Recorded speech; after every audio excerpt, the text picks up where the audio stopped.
One of the challenges today for CIOs is really to help their organizations learn. And I know that you're passionate about all-inclusive learning.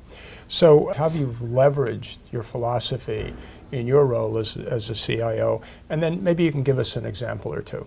Look, I think that learning is critical for a lot of different reasons, but inclusive learning for me is defined in two ways. One is for the staff members themselves. I think it's important for, especially in the area of technology where things change so rapidly, it's important for staff to be kept as current as they can be on the emerging technologies and development or enhancements to existing technologies and how that might benefit them. I was able to, in my position, because I had some wonderful staff, senior staff that had been there for a while, who would take the time to tutor and mentor younger staff. A lot of times, for instance, a lot of ways that staff may advance within the city is through civil service exams. So I had staff, senior staff, who would, when a civil service exam came available, they would, on their own time, get groups of younger staff together, if you will, and tutor them on how to pass this test, on what skill sets that were needed to pass these tests. And that helped those people advance in the organization.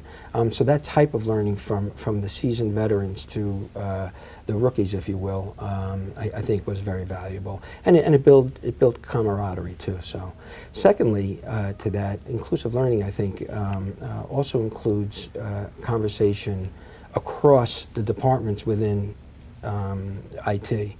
It was very easy for my programming staff to say, well, we can't get this done because I don't have enough resources from the infrastructure side. It's easy for the security people to say, you have to have this application done in a certain way to the programmers, which would make it impossible from the programmer's perspective to develop an efficient application that's going to be of practical use for their end user.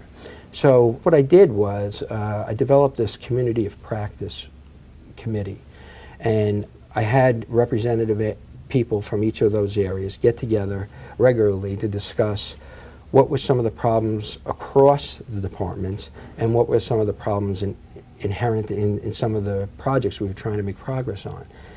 By doing that and by empowering these people to offer solutions on those issues, we did two things. First of all, the staff they became educated into the issues across the program areas. So the programmers understood that, hey, wait a second, if I write this in a certain way, it's not going to be as efficient, and I'm going to be a resource hog, and that's going to impact the infrastructure side. And the infrastructure side could appreciate, or the security people could appreciate that an application had to, be able to meet certain milestones to be acceptable to the user. So, so it was those cross communications where I think the different departments gained an appreciation for what their objectives and what they had to do.